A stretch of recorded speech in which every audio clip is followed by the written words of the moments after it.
God was with me when I was at home. And they said, well, and he was with me when I was on my way, Reverend Hawkins. Well, it was good theology.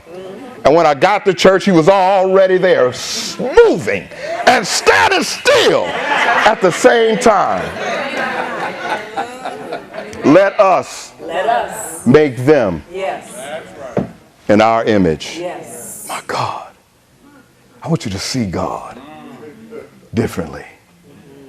Yeah, don't let the enemy, don't let things coming in on you diminish how you see God.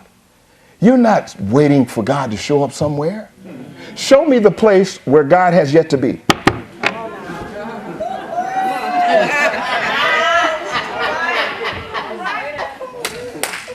Show me the corner, show me the spot. It doesn't exist. Yes. All right. That's it. He's everywhere. Yes. The enemy can't be everywhere. That's right. He's not omnipresent, omniscient, omnipotent. I want you to see yourself the way God sees you. Number 2, let's move on. Somebody say, who we are should be a reflection on who God is. Here's how it gets tied together. This is our foundation. The Bible says that nobody has seen God. And we haven't. We have not seen God. It also says that Jesus is the visible manifestation of the invisible God. Yes.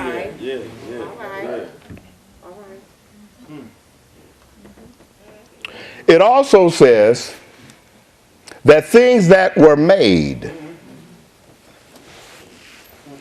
and things that we see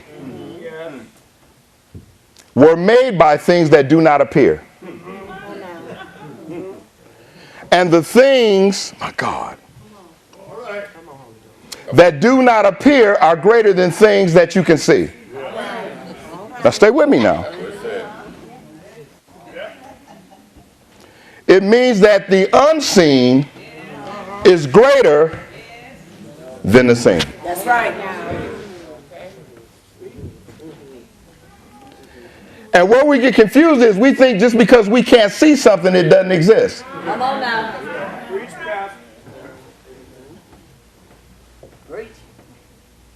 He says, I am the visible manifestation of the invisible God. And people they don't understand. They say, well, I don't believe in God because you can't see God. Right? And my response is, exactly. Really? We have these conversations with atheists and stuff. They're like, yeah, you're right. What do you mean you're right? Because God is invisible. And since God is invisible, you cannot see God. Perfectly logical. It is. Their problem is not that they can't see God. Their problem is they think that if you can't see something, it must not exist. Come on. There's all kinds of stuff you can't see that runs you.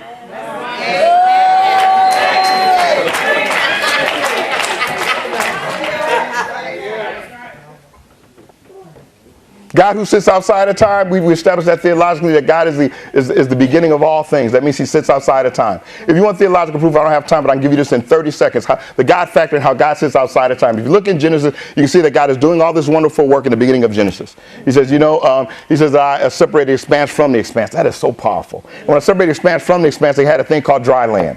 My God, I gathered the seas together. And I gathered the seas together, I called them seas. Man, it's just so powerful, right? But you understand he's doing all this work first. Somebody say first. And then he does this. He says, he creates the rising and the setting of the sun. He calls it the first day. Isn't that powerful? Yes. So God is doing all this work before he makes a day. Yes. Now days are significant because it is the rising and the setting of the sun where you get the first day. Yes. And the first day, 7 days, where you get your week. 4 weeks where you get your month, 12 months where you get the year, etc., etc. It's powerful because you can read in the theological account of who God is, that God is still functioning, moving. The reality of God is present before you have time. The rising and setting of the sun is the mark of time. So God, who's moving, is moving and sitting outside of time, looking into the time frame. My God. So God, who was in the unseen, comes down through 40 and 2 generations into the realm of the seen through a flesh suit called Mary. Yes. Yes. And you have to understand, my God, that when he comes down through, what he does is he cracks open from his reality, my God, into the time frame. And we're stuck in a time frame. Now, nobody get offended. We just really are. Yes. You can't see it, though. Really, really. I know you save time. There's good leaders in the church, so I know you save time. Do me a favor, reach in your pocket and show me some of the time you saved.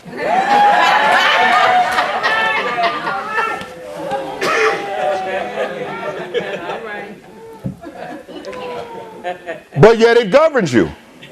And yet it's real. I'm governed by it now. I'm looking, okay, made my first 3 points. Okay, good. I drop it. Why? You don't know whether you will without it. Uh-oh.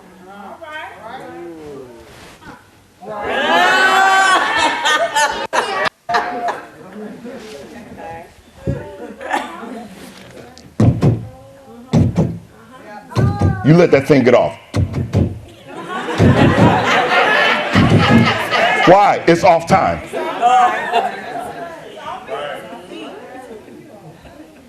It's so real, we're governed by it. Yes. But you can't see it. That's right. I want you to become more comfortable with relying on God, the reality of who God is, and the reality of the unseen. Our parents and grandparents and knew this stuff. Stop being deceived by the distraction of your eyes. All right now. Radical. Radical. Okay, so you have to understand. So God sitting outside of time is meaningful for you. Yes. So he can stand over the banister of heaven, looking, from the unseen, looking to the realm of the seen and see your situation. And we're bound in time and thinking, oh no, how am I going to get out of this? I'm running out of time. I don't know what I'm going to do. We're afraid that God isn't with us and he's encompassed around us. I'm glad you said that in the prayer. Encompassed around this preacher. I can feel his presence and God is looking down. And look, he can come out of the scene, into the right time frame. You ready? Can I give you some more old saint stuff? Yes. He may not come when you want him, but he's always right on.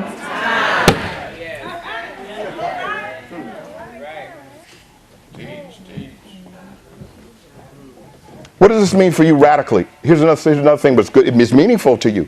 It means that there's nothing you can do in your past, nothing you've done in your past, nothing that could have ever happened in your past that God didn't already cover, because he sits outside of it. You ready? There's nothing that your children are going to do. There's nothing that you're going to do. There's nothing that's going to be done in the eternity future that God hasn't already handled, because he's God of eternity past and eternity future too.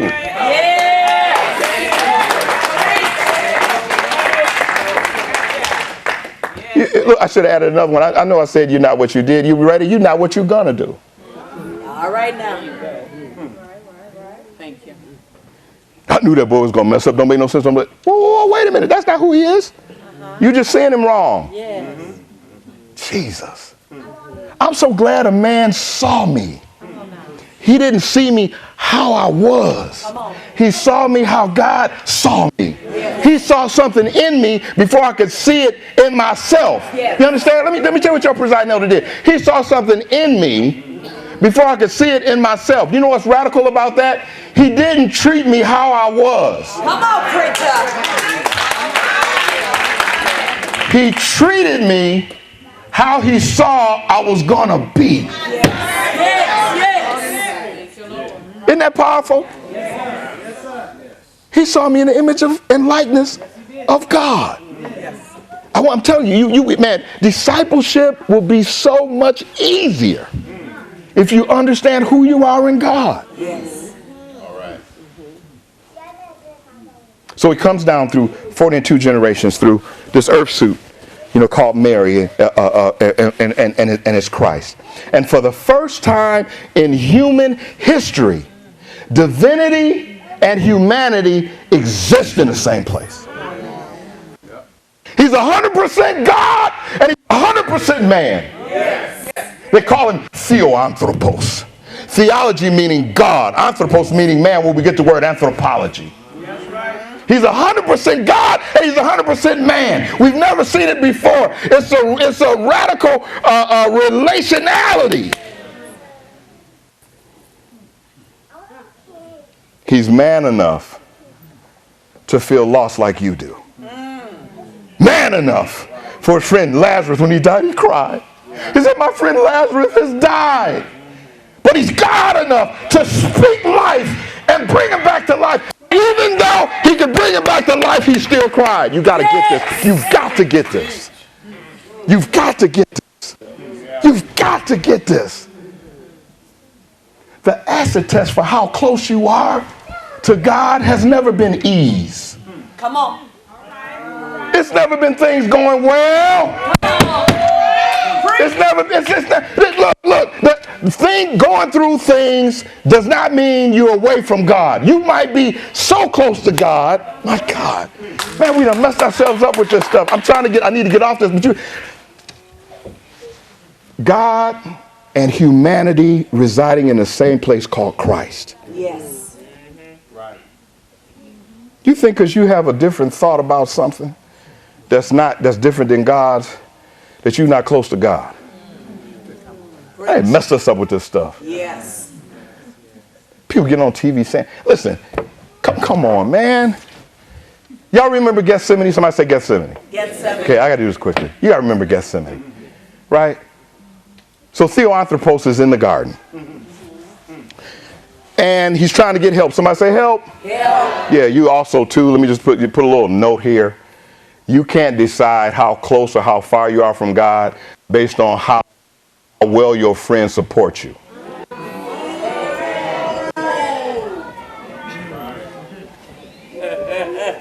He said, let me get my group together because I got an assignment to do from God. The ones that I handpicked and trained. And I need y'all to get together. All y'all got to do is pray. That's it. Don't teach no classes. Don't teach no Latin. Don't teach no Aramaic. You don't have to be me. Y'all just pray because I got something to do. Okay, we got you. Hey, Jesus, we got you, man. We're going to pray, And so he gets ready to do his thing, and he just know he's got his support.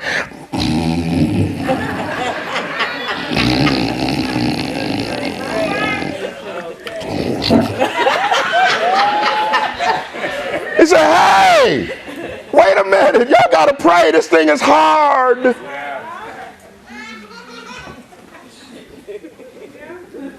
They said, okay, all right, man, wake up. You speak. Wake up. Okay, we got you. Let's try it one more time. 3 times. And finally says, okay, you know what? All right. Can't always count on my friends. I want that to marinate. Can't always count on my friends. Can't always count on my friends. Yes, they still love the Lord. Yes, they do.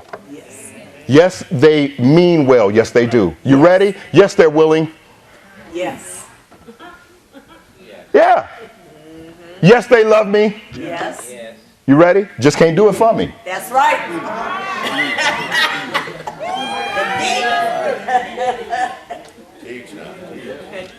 So he says, oh, Lord.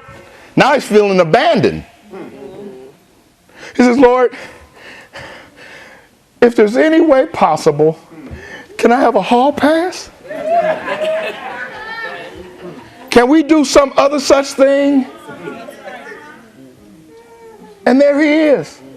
He says, no. Now here. I want you to understand this, right? Because God became humanity, so I want us to see ourselves in God. And I want you to see God in us. And he says, well, can you just let it pass? So now there's this inner Trinitarian conversation for which we have no access. And we don't know exactly what God was saying to God's self. Come on now. Okay? But we know they got an understanding. And somewhere between down and up, humanity says this. He says, okay, not my will, but thy will be done. All right. I think I laid enough groundwork, Elder.